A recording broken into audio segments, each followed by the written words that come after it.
Digicel.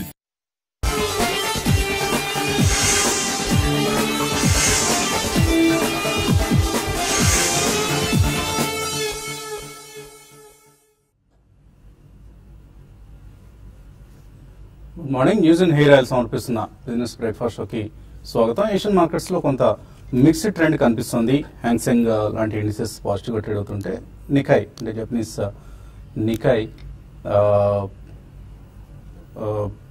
కొంత నష్టాలతో trade అవుతోంది. So last night US markets lower levels నుంచి తేరుకొని ఫ్లాట్ గా ముగిశాయి. డౌ జోన్స్ అండ్ S&P 500 కూడా నాస్డాక్ స్వల్ప లాభాలతో ముగిసింది. సో SGX నిఫ్టీ కూడా ఒక మైల్డ్లీ పాజిటివ్ ఓపెనింగ్ ని ఇండికేట్ చేస్తుంది. బట్ యుఎస్ లో మళ్ళీ అధ్యక్ష పదవి ఎన్నికల్లో 2016 అధ్యక్ష పదవి ఎన్నికల్లో రష్యా జోక్యం ఉంది అన్న మరింత సమాచారం నిన్న మనకు లభించింది. సో ట్రంప్ ఫ్యామిలీ నుంచి ఈసారి మరొక ఆయన ట్రంప్ జూనియర్ ఈయన షాక్ వేవ్స్ సృష్టిస్తున్నారు అక్కడ. అసలు టోటల్ గా ఈ ట్రంప్ ఫ్యామిలీనే తేడాగా కనిపిస్తోంది. ఆయన వైఫ్ మెలానీ ఒక రకంగా, కొడుకులు మరొక రకంగా, ఇలా ఎప్పటికప్పుడు ట్రంప్ని అంటే ట్రంపే స్వయంగా ఆయనంతటా ఆయన వివాదాలు కొని తెచ్చుకోవడం, ఎవరో వేరే వాళ్ళు వివాదాలు సృష్టించాల్సిన అవసరం లేదు. ఆయన ఏదో చేసుకుంటూ ఉంటారు ఎప్పటికప్పుడు. సో అటువంటి పని ఇప్పుడు ఆయన కొడుకు చేస్తున్నారు. ట్రంప్ జూనియర్ కొన్ని ఈమెయిల్స్ బయట పెట్టారు. దానిలో ఒక రష్యన్ లాయర్ ఒక ఆయన హై లెవెల్ సెన్సిటివ్ ఇన్ఫర్మేషన్ ఇచ్చేందుకు సో దట్ హిలరీ క్లింటన్ కి వ్యతిరేక ప్రచారంగా కొంత సెన్సిటివ్ ఇన్ఫర్మేషన్ ఇవ్వడానికి ముందుకు వచ్చారు అంటూ ఆయన మెయిల్స్ ఇవ్వడం జరిగింది. మెయిల్స్ ని కొన్నిటిని బయట పెట్టడం జరిగింది ట్రంప్ జూనియర్. సో ఆ మెయిల్స్ లో ఉన్న సమాచారం ఏంటి, అది ఎంతవరకు నిజం, అలాగే నిజంగానే ఈ సెన్సిటివ్ ఇన్ఫర్మేషన్ ని ఆయన వీళ్ళు వాడుకున్నారా ప్రచారానికి, ఇవన్నీ ఇంకా వెల్లడి కావాల్సి ఉంది. ఈలోగా చాలా గందరగోళం మాత్రం జరిగింది. లాస్ట్ నైట్ మార్కెట్స్ బాగా లోవర్ లెవెల్స్కి వెళ్ళి మళ్ళీ తేరుకున్నాయి. ఆఫ్ కోర్స్ డైజెస్ట్ చేస్తున్నాయి ఆ న్యూస్ ని. సో ఆల్ ఇన్ ఆల్ ఒక ఇంపీచ్మెంట్ థ్రెట్ ఎప్పటికప్పుడు పెంచుకుంటూ వెళ్తున్నారు Trump family. So maybe city group ఇచ్చిన ఒక రీసెంట్ నివేదికలో కూడా అదే ఉంది. So possible impeachment opportunity is now higher than ever అంటూ ఒక సిటీ గ్రూప్ రిపోర్ట్ వస్తుంది. అలాగే ఈ మధ్య పాల్ క్రోగ్మన్ ఒక ఫేమస్ ఎకనామిస్ట్, ఆయన కూడా చెప్పారు ఒక పొలిటికల్ కాన్స్టిట్యూషనల్ క్రైసిస్ తప్పకపోవచ్చు యుఎస్ఏకి అని. సో వీటన్నిటి ప్రభావం మేబీ ఇంపీచ్మెంట్ ఉంటుందా లేదా అన్నది మనం చెప్పలేని విషయం. కాకపోతే ట్రంప్ ఏదైతే ట్యాక్స్ రిఫార్మ్స్ తీసుకొస్తాం, అదర్ రిఫార్మ్స్ తీసుకొస్తాం అన్న అంశానికి మాత్రం ప్రస్తుతానికి ఆ రిఫార్మ్స్ ప్రాసెస్ కి సంబంధించి ముందుకు వెళ్ళలేని పరిస్థితులు మాత్రం అంతకంతకు అధికం అవుతున్నాయి. దాంతో యుఎస్ ఎకానమీ ఎటువంటి గ్రోత్ రేట్స్ పోస్ట్ చేయగలుగుతుంది, ఇవన్నీ ప్రశ్నార్థకాలు ఉన్నాయి యుఎస్ ఎకానమీకి సంబంధించి. సో దాని ప్రభావం యుఎస్ మార్కెట్స్ మీద ముందుగా, తర్వాత వరల్డ్ ఎకానమీ మీద, వరల్డ్ మార్కెట్స్ మీద కూడా ఉంటుంది. ఈ అంశాన్ని మనం ఎప్పటికప్పుడు కీలకంగా గమనిస్తూ ఆ డెవలప్మెంట్స్ ని వాచ్ చేస్తూ ఉండాలి. అదర్వైజ్ మన మార్కెట్స్ నిన్న న్యూ మైల్ స్టోన్ అధిగమించాయి. 9,800 అఫ్ కోర్స్ హైయర్ లెవెల్స్ దగ్గర సెల్లింగ్ వచ్చింది. అక్కడ నుంచి మార్కెట్స్ కొద్దిగా వెనక్కి రావడం చూసాం. ప్రత్యేకించి మిడ్ క్యాప్స్ లో చాలా స్టాక్స్ 3 to 5% తగ్గాయి హైయర్ లెవెల్స్ నుంచి. సో దాన్ని మనం గమనించాలి. అదర్వైజ్ ఇండస్ఇండ్ బ్యాంక్ రిజల్ట్ నిన్న పాజిటివ్ గా వచ్చింది. CLSA ఇస్తోంది టార్గెట్ 1,800 రూపీస్ గా. సో ఒక పాజిటివ్ రిజల్ట్ మనం ఇండస్ఇండ్ బ్యాంక్ నుంచి చూసాం. అలాగే ఎప్పటికప్పుడు మార్కెట్స్ కి bigger stocks like Reliance Industries last week ఆదుకుంది. ఆల్మోస్ట్ 8% పెరిగింది లాస్ట్ వీక్. ఈ వారంలో ఇన్ఫోసిస్, TCS ఇప్పటికే 4% పెరిగాయి. Of course maybe short covering కావచ్చు, ఆర్ ఇన్ఫోసిస్ కు రిజల్ట్ ముందు కొంత బయింగ్ మనకు కనిపిస్తుంది అకౌంట్ లో, అలాగే TCS లో కూడా. సో అది కూడా కొంత కారణం కావచ్చు. అదర్వైజ్ ఎప్పటికప్పుడు కొన్ని హెవీ వెయిట్స్ నుంచి కొంత మనకు బయింగ్ సపోర్ట్ కనిపిస్తుంది, ఇండెక్స్ ను ముందుకు తీసుకెళ్తున్నాయి. అలాగే నిఫ్టీ బ్యాంక్ మాత్రం బాగా అండర్ పెర్ఫార్మ్ చేస్తుంది. అదొకటే కొంత కన్సర్న్. ఎందుకంటే Nifty bank or banking stocks ముందుకు వెళ్ళకపోతే say bank like HDFC bank or ICICI bank or SBI ఇటువంటివి కనుక పెరగకపోతే మాత్రం మార్కెట్స్ లో మనం అంత స్ట్రెంగ్త్ మనం చూడలేం. ఒక రిలయన్స్, ఒక ITC, HUL ఇవి పార్టిసిపేషన్ తో పాటు ఆర్ ఇన్ఫోసిస్ వీటి పార్టిసిపేషన్ తో పాటు బ్యాంకింగ్ స్టాక్స్ పార్టిసిపేషన్ కూడా మనకు అత్యవసరం. సో ఆ అంశాన్ని మనం గమనించాలి. అలాగే FIS ఈ మధ్య చాలా షార్ట్ పొజిషన్స్ ని కవర్ చేస్తున్నారు. ఈ పీనోట్స్ మీద ఉన్న ఆంక్షల ప్రభావం కావచ్చు, లేదా జనరల్ గానే వాళ్ళు కొద్దిగా షార్ట్ పొజిషన్స్ చాలా ఎక్కువగా ఉంచుకున్నారు కాబట్టి ఆ మధ్య వాటిని తగ్గించుకుంటూ వస్తున్నారు. For instance 1.37 foot call ratio మనం ఈ మధ్య కాలంలో ఎన్నడూ చూడలేదు. సో అంత హై లెవెల్కి వెళ్ళింది. బట్ ఈ మధ్య మాత్రం లాంగ్స్ పొజిషన్స్ పెంచుకుంటున్నారు. FIS లాంగ్ కాల్స్ తీసుకున్నారు వాళ్ళు, అలాగే కాల్ షార్ట్స్ని వాళ్ళు అన్వైండ్ చేసుకుంటున్నారు, పుట్ రైటింగ్ అగ్రెసివ్గా చేస్తున్నారు. సో షార్ట్స్ మార్కెట్స్కి చాలా అవసరం. షార్ట్స్ లేకపోతే మార్కెట్స్లో ఒకవేళ పతనం వచ్చినప్పుడు ఒక అడ్డుకునే మెకానిజం అంటూ ఏది ఉండదు, అడ్డుకట్ట లేకుండా మార్కెట్స్ పతనం అయ్యే ప్రమాదం ఉంటుంది. సో షార్ట్స్ పొజిషన్స్ పెరగాలి, దానికోసం మార్కెట్స్ ఎదురు చూస్తున్నాయి ఇప్పుడు. And all in all positive ట్రెండే కొనసాగుతుంది, మనకి ఒక బులిష్ ధోరణిలోనే మార్కెట్స్ కొనసాగుతున్నాయి. అండ్ పెనీ స్టాక్స్ మాత్రం దయచేసి ఎవరు వాటి జోలికి వెళ్ళొద్దు, ఎందుకంటే ఈ మధ్య మనం చూస్తున్నాం హెచ్ఎఫ్సిఎల్స్, జేపీ అసోసియేట్స్, యూనిటెక్, ఇటువంటి జీవీకే పవర్, జిఎంఆర్ ఇన్ఫ్రా, ఇటువంటి స్టాక్స్ మీద ఎక్కువ మంది ఇన్వెస్టర్లు, ప్రత్యేకించి రిటైల్ ఇన్వెస్టర్స్ బాగా దృష్టి సారించి, ఎందుకంటే ఇవన్నీ లోవర్ లెవెల్స్ దగ్గర ఉన్నాయి, మార్కెట్స్ పెరిగినప్పుడు ఇవి కూడా పెరుగుతాయని ఉద్దేశంతో కొంటున్నారు. దయచేసి వాటి జోలికి మాత్రం వెళ్ళొద్దు. మంచి స్టాక్స్ ని ఐడెంటిఫై చేయండి, ఫండమెంటలీ గుడ్ కంపెనీస్ ని. మనం కూడా రోజుకు ఒక వాల్యూ బైగా ఒక వెల్త్ క్రియేషన్ ఐడియాని షేర్ చేసుకుంటున్నాం. సో అటువంటి స్టాక్స్ ని మీరు పోర్ట్ఫోలియోస్ లో యాడ్ చేసుకోండి. Don't go after these penny stocks. అది ఈ మార్నింగ్ మనం చెప్పుకోదగిన అంశం. ఇక మార్కెట్స్ పరిస్థితి గురించి మాట్లాడడానికి అనలిస్ట్ సిద్ధంగా ఉన్నారు. సో రిజల్ట్స్ సీజన్ ప్రారంభమైంది. IndusInd bank, south Indian bank results నేను వచ్చాయి.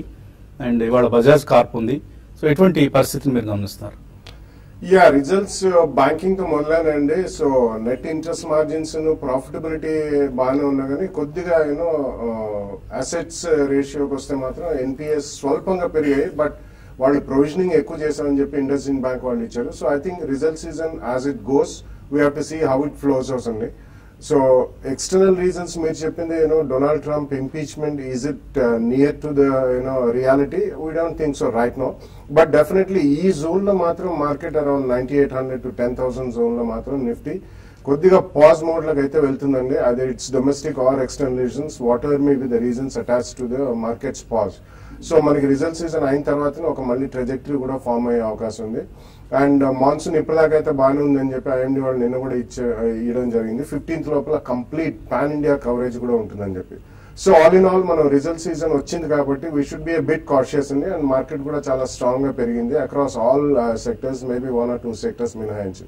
So wait and watch mode లో ఉండడమే మేలు, అంటే ఫ్రెష్ ఇన్వెస్టర్స్ ఎవరైనా కానీ. అండ్ మీరు చెప్పినట్టు do not chase any penny stocks or even stocks which run up too high. అంటే రీసెంట్ లిస్టింగ్స్ కూడా చాలా స్ట్రాంగ్ గా పర్ఫార్మెన్స్ మనం చేసాం. సిడిఎస్ఎల్ కానివ్వండి, AU finance, small finance bank, ఇటువంటివి కూడా. అటువంటి స్టాక్స్ లో కూడా definitely we should not just go ahead run and buy those stocks అని. ఎందుకంటే ఓవరాల్ మార్కెట్ కరెక్షన్ మోడ్ లోకి వచ్చినప్పుడు అవి కూడా స్వల్పంగా రియాక్ట్ అయ్యే అవకాశం ఎక్కువ ఉంది. So just wait and watch అండి. అనదర్ 2-3 వీక్స్ లో కొద్దిగా మార్కెట్ లో ఎక్కడైనా కానీ ఒక పాజ్ మోడ్ లోకి వెళ్ళి కన్సాలిడేషన్ జరిగిన తర్వాత one can take a position. Overall గా మనకి ఈవెన్ ఎక్స్టర్నల్ న్యూస్ అంత నెగిటివ్ ఉన్నా కానీ it will have some impact, not a major impact on Indian markets అనే చెప్పొచ్చు. All in all wait for the results. And results ఏ sector లో బాగా వచ్చాయి, అందులో స్టాక్ స్పెసిఫిక్ స్టోరీస్ చాలా మనకి దొరుకుతాయి. అటువంటి వాటిలో ఒక 2 or 3 ప్రైస్ పాయింట్స్ లో కొనుక్కుంటే చాలా లాభసాటిగా ఉంటుంది. సో టెక్నికల్స్ పరిస్థితి ఏంటి? ఐ థింక్ మనకి నిఫ్టీ క్లియర్ గా అప్పర్ సైడ్ బ్రేక్అవుట్ రావడం చూసామండి. ఎప్పుడైతే 9727 క్రాస్ అయిందో so clear breakout up trend లోకి రావడం చూసాం. And again probably next resistance అనేది ప్రాబ్లీ 9900 నుంచి 9950 మధ్యలోనే ఉండే అవకాశం ఉంది. ఎందుకంటే ఇలాంటి breakouts after 4 or 5 weeks consultation తర్వాత వచ్చినప్పుడు కొద్దిగా షార్ప్ అప్ మూవ్ అయ్యే ఛాన్స్ ఎక్కువ ఉంది. బట్ అగైన్ ప్రాబ్లీ మొన్నటి మూవ్స్ చూస్తే కనుక it's only because of IT and maybe some PSU banks లాగా కనిపిస్తుంది. సో అదర్వైజ్ బ్రాడర్ పార్టిసిపేషన్ లేదు మార్కెట్ లో. It's only one sector and maybe half of the banking sector ఏదైతే ఉందో ప్రాబ్లీ అవి చాలా 100-120 పాయింట్స్ మూవ్ చేసిందని చెప్పొచ్చు. బట్ అగైన్ ఇక్కడ నుంచి 9950 ఇమీడియట్ గా వెళ్తుందో ప్రాబ్లీ ఐ థింక్ కన్సాలిడేట్ అయ్యి మేబీ నెక్స్ట్ లెగ్ లో ఆ ప్రైస్ కి వెళ్లే ఛాన్స్ ఎక్కువ ఉంటుంది. బట్ అగైన్ 9629 అనేది మనకి కీ సపోర్ట్ గా మనం పరిగణిస్తాం, ఎందుకంటే అదే 20-day moving average. So close to 150 points కిందే ఐ థింక్ ఒక major support, short term support ఉందని మనం చెప్పొచ్చు. But again market by on dips కానీ మనం చెప్పుకుంటాం. 9786 నిన్న క్లోజ్ అయింది. మేబీ 50-60 పాయింట్స్ పడితే కనుక first price point fresh entrance enter అవ్వచ్చు. అండ్ 9650 దగ్గర ప్రాబ్లీ సెకండ్ ప్రైస్ పాయింట్ గా మనం డెఫినెట్లీ మార్కెట్ లో ఎంటర్ అవ్వచ్చు. బట్ అగైన్ 9630 అనేది స్టాప్ లాస్ అనేది పెట్టుకోవాలి షార్ట్ టర్మ్ ట్రేడర్స్ కి. బట్ లాంగ్ టర్మ్ ఎవరైతే 1 year 2 year వ్యూ ఉందో probably 2 price points I think it would do good. And bank Nifty చూస్తే కనుక ప్రాబ్లీ 2-3 days ప్యాటర్న్స్ చూస్తే కనుక ఒక డోజీ ఫార్మేషన్ రావడం చూసాం బ్యాంక్ నిఫ్టీలో.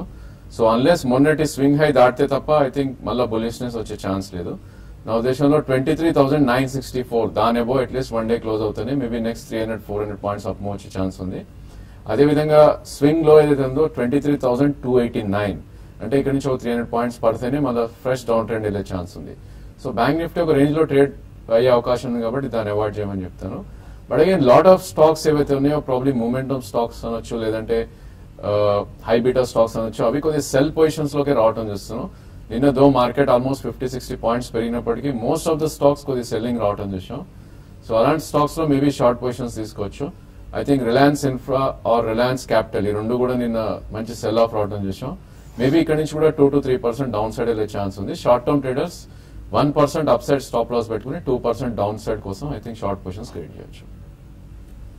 సో జూన్ 2016లో జనరల్ ఎలక్షన్ క్యాంపెయిన్ యుఎస్ లో చాలా అగ్రెసివ్ గా బాగా జోరుగా జరుగుతున్న సమయంలో ఈ డొనాల్డ్ ట్రంప్ కొడుకు ట్రంప్ జూనియర్ ఏం చేశాడంటే ఒక రష్యన్ అటార్నీ నటాలియా వెసల్నిట్స్కయా, పేరు మనకు నోరు తిరగట్లేదు, బట్ ఆవిడని కలిశాడు. సో కలిసిన తర్వాత ఆవిడ ఏమి చెప్పిందంటే, నా దగ్గర కొంత సమాచారం ఉంది, హిల్లరీ క్లింటన్ కి రష్యన్ సపోర్ట్ వస్తుంది, రష్యా నుంచి ఫండ్స్ వస్తున్నాయి, సో ఆ సమాచారం నా దగ్గర ఉంది అంటూ ఆ లేడీ అటార్నీ చెప్పడం జరిగింది. దాన్ని మీకు ఇస్తా అన్నది. సో అయితే తర్వాత after pleasantries for exchange the woman stated that she had information that individuals connected to Russia were funding the Democratic National Committee and supporting Miss Clinton. So ఈ సమాచారం తర్వాత ఏమైందంటే మీనింగ్ఫుల్ ఇన్ఫర్మేషన్ కాదు అని వీళ్ళకి అనిపించిందట, అందుకని దాన్ని తీసుకోలేదు, మేము వాడుకోలేదు అని చెప్తున్నారు. అయితే యుఎస్ లాస్ ప్రకారం అసలు అటువంటి సమాచారం కోసం వీళ్ళు ప్రయత్నం చేయటమే ఒక ఫెడరల్ క్రైమ్ అంట. సో ఆ ఫెడరల్ క్రైమ్ పాల్పడ్డారు అని కనుక ఒకవేళ రుజువు అయితే ఇంకా ఇంపీచ్మెంట్ ఏంటి, ఆయన జైల్లో వేసినా కూడా మనం ఆశ్చర్యపోనవసరం లేదు. సో 52 USC అనే ఒక law governing foreign contributions to US campaigns. So దానికి సంబంధించి ఇప్పుడు ప్రస్తుతం ఈ జూనియర్ బయటపెట్టిన ఈమెయిల్స్ ప్రభావం అంతా కూడా జరుగుతుంది. సో ఎప్పటికప్పుడు భస్మాసుర హస్తాలు అంటాం కదా, సో వాళ్ళ నెత్తులు వాళ్లే చేతులు పెట్టుకుంటారు కొంతమంది. అది ట్రంప్ ఫ్యామిలీకి అలవాటుగా కనిపిస్తుంది. లెట్స్ సి భవిష్యత్తులో ఏం జరగబోతుందో. కాలర్స్ లైన్ లో ఉన్నారు. చెన్నై నుంచి రాజు లైన్ లో ఉన్నారు.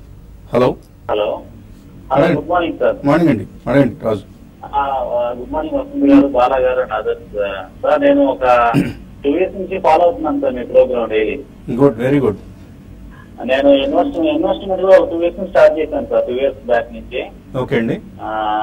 I'm very happy about there is a platform for good people sir, Telugu people sir. ఇలాంటి ప్లాట్ఫామ్ ఉండడం వల్ల మనం చాలా ప్రౌడ్ గా ఫీల్ అవుతున్నాను నేనైతే. Thank you sir, thank you Raju గారు. మా తెలుగు వాళ్ళకి ఇలాంటి ప్లాట్ఫామ్ ఉండడం డైలీ ఫాలో అవుతాం. మీరు కూడా చెన్నై నుంచి మా కార్యక్రమాలు వీక్షిస్తున్నందుకు మాకు కూడా సంతోషంగా ఉంది. చెన్నై నుంచి నేను డైలీ ఫాలో అవుతాను సార్. 8:30 కంపల్సరీ టీవీ పెడతాను సార్ నేను. గుడ్ గుడ్, థ్యాంక్ యూ అండి. మీ ఆదరణ ఇలాగే కొనసాగించండి మా కార్యక్రమాల పట్ల. ఏదైనా క్వరీ ఉందా? నేను ఒక 2 years బ్యాక్ నుంచి ఇన్వెస్ట్ చేస్తున్నాను సార్. మనకి ఏషియన్ గ్రానైట్ 123 దగ్గర ఉన్నాయి సార్. తర్వాత జిఎంఆర్ ఇన్ఫ్రా 14 రూపాయల దగ్గర ఉంది సార్. తర్వాత నందనదినేమో 127 దగ్గర ఉంది సార్. ఓకే. తర్వాత ఇంకొక స్టాక్ వచ్చేసరికి అదాని ట్రాన్స్మిషన్ 77 దగ్గర ఉంది సార్. ఓకే అండి, ఓకే అండి. ఏషియన్ గ్రానైట్ స్టాక్స్ నేను ఆల్మోస్ట్ చాలా నుంచి హోల్డ్ చేస్తాను, లాంగ్ టర్మ్ అయినా నాకు అందిన ట్యాక్స్ పడుతుంది కాబట్టి ఒకసారి మీ దగ్గర గైడెన్స్ తీసుకున్నాను అనుకుంటున్నాను సార్. అందుకే అంటే అమ్మాలా లేకపోతే కొన్ని రోజులు ఉంచుకోమంటారు అనేది.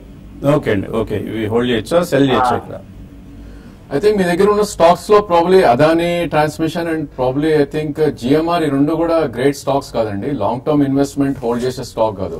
బ్యాలెన్స్ 2 స్టాక్స్ కూడా మీరు హోల్డ్ చేయండి. ప్రాబ్లీ జిఎంఆర్ అండ్ అదాని ఈ రెండు కూడా ప్రాబ్లీ ట్రేడింగ్ స్టాక్స్ గా మనం పరిగణిస్తాం. సో ఏమాత్రం ఇంతకుముందు హై 7 వస్తే కనుక 22-24 వస్తే కనుక జిఎంఆర్ ఒకసారి ఎగ్జిట్ అవ్వచ్చు.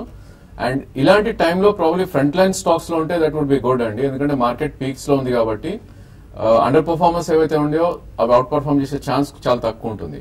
సో ఇలాంటి టైంలో front line stocks like financial sector లో కానీ లేదంటే ప్రైవేట్ బ్యాంకింగ్ లో కానీ ఉంటే I think you will make good money. తర్వాత కాలర్ హైదరాబాద్ నుంచి శంకర్. హలో, అడండి Shankar. Sir good morning sir. నేను 9600 కాల్ రైడ్ చేశాను సార్ 175 లో.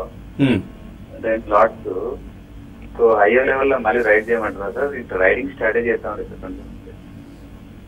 సో కాల్ రైటింగ్ కి వెళ్ళారు 9600 లెవెల్స్ దగ్గర. ఇంకా ఇట్స్ ఎ గుడ్ ఐడియా అండి. కాల్ రైటింగ్ అంటే ప్రాబ్లమ్ మీరు కాల్ అమ్మినట్టున్నారు 175 లో అమ్మటం అంటే that is you are willing to take position at 9475 9425. ఎందుకంటే 9600 కాల్ అమ్మారు అంటే కనుక that's I think that is what you did. So 9425 లో definitely I think it's a good idea అండి. అక్కడ కన్నా కిందకి రాకపోవచ్చు. మొన్ననే 9440 రావటం చేసాం. అండ్ అగైన్ 98 వరకు మార్కెట్ నిఫ్టీ పెరగటం చేసాం. సో మీకున్న పొజిషన్ మీరు ఉంచండి. బట్ అగైన్ ఇప్పుడు మీరు 96 కాల్ రైట్ చేస్తే డెఫినెట్లీ మీకు ప్రీమియం అనేది తక్కువ వస్తుంది, ఎందుకంటే ఆల్రెడీ 200 పాయింట్స్ పెరిగింది కాబట్టి. సో నా ఉద్దేశంలో ఉన్న పొజిషన్ ఇప్పుడున్న లెవెల్లో ఈ హైయర్ లెవెల్స్ దగ్గర కాల్ రైట్ చేయొచ్చా? నో, ఐ డోంట్ థింక్ అండి. ఇక్కడ రైట్ చేస్తే probably I think market correction వస్తే కనుక 100 పాయింట్స్ కరెక్షన్ ఈజీగా వస్తుంది. ఆయన ప్రీమియం కరిగిపోయి ఉంటుంది, ఇప్పుడు చాలా తగ్గిపోయి ఉంటుంది. రైట్ చేశారు కాబట్టి hill make money on that. Actually 9600 call ని ఆయన market he took a bearish position, so he wrote a call. Now again at higher levels he wants to average it, మళ్ళీ ఇంకొక కాల్ రైట్ చేసి. No, call writing I think he has sold the call, so అది definitely పడి ఉంటుంది. నా ఉద్దేశంలో cover చేయడం it's a good idea అండి, ఎందుకంటే 99 దగ్గర కీ రెసిస్టెన్స్ ఉంది కాబట్టి ప్రాబ్లీ 175 అమ్మారు. నా ఉద్దేశంలో ఇప్పుడు 200 పాయింట్స్ పెరిగినాక మీ కాల్ అరౌండ్ 50 or 60 రూపీస్ దాకా వచ్చి ఉంటుంది. సో 50% ప్రాఫిట్ బుక్ చేయడమే it's a good idea. But fresh call writing ఇక్కడ వద్దండి, ఎందుకంటే మార్కెట్ ఒకవేళ పడితే కనుక షార్ప్ రియాక్షన్ మేబీ 100 పాయింట్స్ కూడా ఉంటుంది. Then you start losing money. So careful గా ఉండండి, మార్కెట్స్ బులిష్ గా ఉన్నాయి. Don't take any bearish positions అండి. That's not advisable at this point of time. మరిన్ని కాల్స్ అలాగే మెయిల్స్ తీసుకునే ముందు కాసేపు ప్రకటన.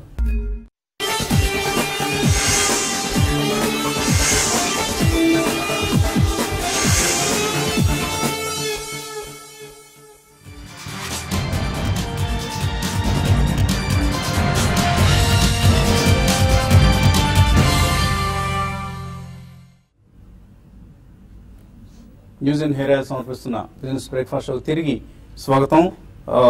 వాల్యూ బైగా మనం రోజుకు ఒక వెల్త్ క్రియేషన్ ఐడియా గురించి మాట్లాడుకుంటున్న సంగతి తెలిసింది. ఇవాళ మన వాల్యూ బై పవర్ జనరేటింగ్ ఇండస్ట్రీకి చెందిన సంస్థ. సో పవర్ జనరేషన్ సెక్టర్ నుంచి గతంలో మనం స్వెలెక్ట్ ఎనర్జీ కంపెనీ గురించి మాట్లాడుకున్నాం. ఈ స్టాక్ లాస్ట్ 1 month లో డీసెంట్ రిటర్న్స్ ఇచ్చింది, ఆల్మోస్ట్ 25% పెరగడం కూడా మనం చూస్తాం. సో అటువంటి పొటెన్షియల్ ఉన్న మరొక స్టాక్ గురించి ఇవాళ తెలుసుకుందాం. సో స్వెలెక్ట్ సోలార్ ఎనర్జీలో ఒక ప్యూర్ ప్లే సోలార్ ఎనర్జీ కంపెనీగా మనందరికీ తెలుసు. బట్ ఇవాళ మాట్లాడకపోతున్న కంపెనీ ఇది అటు కన్వెన్షనల్ అంటే నాన్ రెన్యూబుల్ ఎనర్జీలోనూ ఉంది, ఇటు రెన్యూబుల్ ఎనర్జీ సిస్టమ్స్. సో ఇందులో రెండిట్లోనూ కాంబినేషన్తో ముందుకు సాగుతున్న కంపెనీ ఇది. చక్కటి పనితీరు కనపరుస్తున్న company Gujarat Industries power company. So Gujarat పేరులోనే ఉంది. గుజరాత్ రాష్ట్ర ప్రభుత్వానికి చెందిన సంస్థ. ఇందులో majority stake Gujarat state electricity బోర్డుకి ఉంది. So it's a story of a transforming company. So చాలా ట్రాన్స్ఫర్మేషన్ ఈ కంపెనీలో మనం గమనిస్తూ ఉన్నాం. చాలా అగ్రెసివ్ గా పవర్ సెక్టర్ లో ఇంత అగ్రెసివ్ గా పెరుగుతున్న కంపెనీ మరొకటి లేదు అంటే అది శక్తి కాదు. సో ఆల్మోస్ట్ 20% మీకు తర్వాత టేబుల్లో చూస్తారు. సో 20% ఆల్మోస్ట్ మీకు growth in terms of earnings కనిపిస్తున్న కంపెనీ ఇది. 12 రూపాయల నుంచి 15 రూపాయలు earnings expansion has started. So అంటే ఇక్కడ ప్రారంభమైంది. ఇక్కడ నుంచి మరింత అగ్రెసివ్ గా ఎర్నింగ్స్ ఎక్స్పాన్షన్ జరిగే అవకాశాలు ఉన్నాయి. ప్రత్యేకించి Q2, Q3లో సోలార్ పవర్ జనరేషన్ ఈ కంపెనీకి సంబంధించి అందుబాటులోకి రాబోతోంది. సో మనకు మార్కెట్ క్యాప్ దృష్ట్యా JPCL అంటే గుజరాత్ ఇండస్ట్రియల్ పవర్ కంపెనీ కంటే పైన NTPC, power grid, NHPC, Tata power, NLC, Reliance infra, Adani power, ఇటువంటి CESC ఇటువంటి చాలా 17 సంస్థలు ఉన్నాయి. సో ఇవన్నీ కూడా అసెట్ సైడ్ చూసినా, ఇన్కమ్ చూసినా లేదా మరొక అంశం చూసినా GIPCL కంటే చాలా పెద్దవి, దిగ్గజాలుగా చెప్పుకోవచ్చు. అయితే వీటన్నిటితో పోల్చినా కూడా చాలా అంశాల్లో JIPCL నెంబర్ 1 స్థానంలో ఉంది. ఎందుకంటే డెట్ ఈక్విటీ రేషియో చూస్తే మనకు వెరీ లెస్ డెట్ ఉన్న ఏకైక పవర్ ప్రొడ్యూసర్ కంపెనీగా JIPCL మనం చెప్పుకోవచ్చు. They just have 320 crores worth long term borrowings. So det equity చూస్తే 2:1 గా మనకు కనిపిస్తూ ఉంటుంది. ఇదే మనకి టాటా పవర్ లాంటి కంపెనీస్లో మోర్ దాన్ 5:1. అలాగే పవర్ గ్రిడ్ లాంటి వాటికి కూడా చాలా హై డెట్ ఉంది. సో NTPCకి మనం చెప్పుకొని అవసరం లేదు. సో చాలా ఎక్కువ డెట్ ఉంది. ఈ కంపెనీ మాత్రం తక్కువ equity, negligible debt for a power company. ఇది ఒక విశేషం. అయితే ఈక్విటీని సర్వీస్ చేయడం చాలా సునాయాసంగా జరిగిపోతుంది అన్నమాట. దీన్ని బట్టి మనం అర్థం చేసుకోవాల్సింది.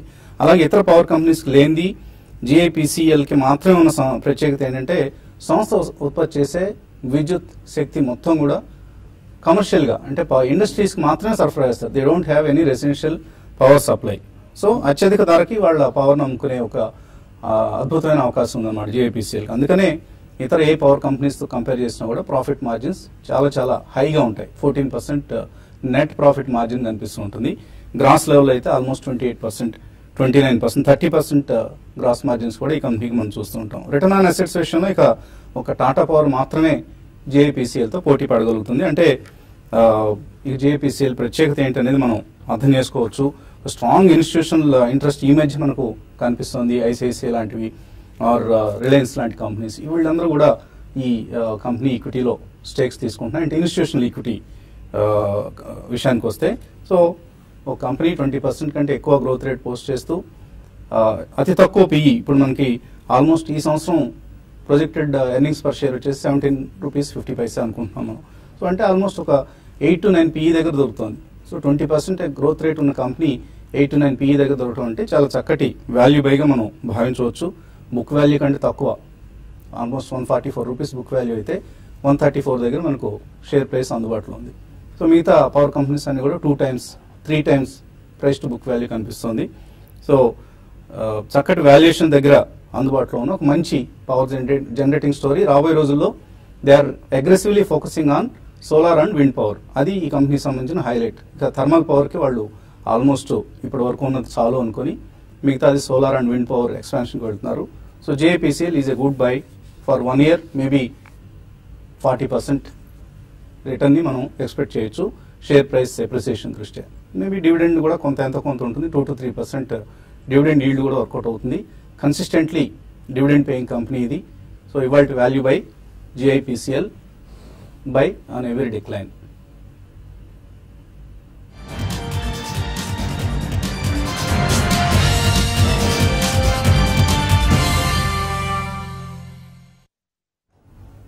సో టెక్నికల్ గా ఏదైనా వీక్నెస్ వచ్చే ఛాన్స్ కనిపిస్తుంది జిఐపిసిఎల్ లో. జిఐపిసిఎల్ చూస్తే కనుక ప్రాబ్లీ మనకి లాస్ట్ కపుల్ ఆఫ్ డేస్ లోనే మంచి బ్రేక్అవుట్ రావడం చూసామండి. ఐ థింక్ 2009 అంటే ఆల్మోస్ట్ 8 year బ్రేక్అవుట్ రావడం చూసాం 133 దగ్గర. సో ప్రాబ్లీ కరెక్షన్ అనేది ఉంటుందండి. ఎందుకంటే లాస్ట్ 1 month లోనే 1.5 month లోనే 103 నుంచి 130 దాకా అంటే 30% పెరిగిన స్టాక్. నా ఉద్దేశంలో 15 రూపీస్ ఇన్ కేస్ కరెక్ట్ అయిందంటే దట్స్ ఎ గుడ్ కరెక్షన్ అలాంటి స్టాక్ లో. So 2 price points I think one can accumulate. Again 2008 high 185. So probably అక్కడ దాకా అప్ సైడ్ వెళ్ళే ఛాన్స్ ఎక్కువ ఉంటుంది ఇక్కడ నుంచి. మేబీ అది నెక్స్ట్ 1 year లోనే అయ్యే ఛాన్స్ ఎక్కువ ఉంది. So it's a good stock to trade are even investment కూడా. సో నా ఉద్దేశంలో 2 price points 130 current market price and 115 లో second price point. In case worst case లో 300 points నిఫ్టీ పడితే కనుక 105 నుంచి double bottom maybe what we call is 100% retracement. So 105 దాకా వచ్చే ఛాన్స్ ఉంది. 3 price points definitely one should buy the stock. Okay అండి. So 1-2 emails సందేహాలు కూడా మనం తీసుకుందాం. పర్సిస్టెంట్ సిస్టమ్స్ గురించి అడుగుతున్నారు. మహాలక్ష్మి 880లో జనవరి 2015 నుంచి హోల్డ్ చేస్తున్నారట. దీని నుంచి ఏ షేర్ షిఫ్ట్ కావచ్చు? అది కరెంట్లీ మాత్రం ఉంచొచ్చండి. ఎందుకంటే చాలా రోజుల తర్వాత మళ్ళీ పర్సిస్టెంట్ సిస్టమ్స్ పర్ఫామ్ చేయడం మొదలుపెట్టింది. Among IT pack Persistent Systems కొద్దిగా different kind of software intellectual property rights ఉన్న ప్రోడక్ట్ మేకింగ్ సాఫ్ట్వేర్ లో ఉన్నారు. సో ఐ థింక్ ఇన్ని రోజులు ఉంచారు కాబట్టి I think you should wait for some more time అండి. రీసెంట్ టైమ్స్ లో కూడా almost about 100 rupees to 150 rupees plus పెరిగిన స్టాక్ ఇది. But in case you have additional money wait till the entire results అండి. లేదు ఈ లోపల మీకు స్పర్ట్ వచ్చి మీకు అట్లీస్ట్ కాస్ట్ వచ్చినా కానీ ఐ థింక్ ఒకసారి ఎగ్జిట్ అయ్యి then you can invest in maybe some private sector banks, fine chemicals, garments, auto ancillaries and auto companies. Narendra Kumar ఒక డౌట్ వచ్చింది. వాల్యూ బై స్టాక్ ని 5 to 7 years కూడా హోల్డ్ చేయొచ్చా? నార్మల్గా మనం 1 year టార్గెట్ తో చెప్తున్నాం అండి. 1 year తర్వాత మళ్ళీ రివ్యూ చేసుకోవచ్చు if it has reach the target. అటువంటి జరిగిన తరుణంలో 1 year లో 80% ఒకసారి రివ్యూ చేసుకొని పెర్ఫార్మెన్స్ బాగుంది, కంపెనీ ఫైనాన్షియల్స్ మనం అనుకున్నట్లుగా పెరుగుతున్నాయి అన్న నమ్మకం కుదిరితే హోల్డ్ చేయొచ్చు, లేదా షిఫ్ట్ కావచ్చు వేరే స్టాక్ కి, లేదా కంటిన్యూ చేయొచ్చు. ఇలా ఎప్పటికప్పుడు రివ్యూ చేసుకుంటూ ఉండాలండి. కొన్ని స్టాక్స్ లో మనం చెప్పిన టార్గెట్స్ కూడా వచ్చేసాయి, అప్పుడు కూడా రివ్యూ చేసుకోవాలి. అలాగే సెలెక్ట్ గురించి అడుగుతున్నారు. 390లో కొన్నారట అప్పారావు. సో దీని నుంచి సిడిఎస్ఎల్ కి షిఫ్ట్ కావచ్చా? నాట్ ఎ గుడ్ ఐడియా అండి. డెఫినెట్లీ స్వెలెక్ట్ నుంచి ఇప్పుడు సిడిఎస్ఎల్ ఐ థింక్ చాలా స్ట్రాంగ్ గా పెరిగిన స్టాక్. స్వెలెక్ట్ లో కొద్దిగా ప్రాఫిట్ బుక్ చేయడం, మీరు 390లో కొన్నారు, almost you made more than 70-80% కాబట్టి అందులో కొద్దిగా ప్రాఫిట్ బుక్ చేయండి. But don't go after high price stocks. మనం ఓపెనింగ్ రిమార్క్స్ లో కూడా చెప్పాము చాలా షార్ప్ గా మోర్ దెన్ 100% పెరిగిన స్టాక్ అండి లిస్టింగ్ నుంచి. So this is not the right time to chase CDSL. కొద్దిగా కూల్ డౌన్ అయిన తర్వాత మీరు కొనుక్కోవచ్చు. Or you can book some profits in select and JPCL. ఇవాళ మనం డిస్కస్ చేసుకున్న స్టాక్ ఇది. సో ఎందుకంటే ఇంకా ఇందులో మనకి అనదర్ 30-40% మనకు పొటెన్షియల్ కనిపిస్తుంది. సెలెక్ట్ ఇక్కడ కొద్దిగా సేద తీరే అవకాశం ఉంది కాబట్టి. సో ఇది ఇవాల్టి బిజినెస్ బ్రేక్ఫాస్ట్ షో. మళ్ళీ యూట్యూబ్లో మనం ప్రసారాలు కొనసాగించుకుందాం. Keep watching TV5.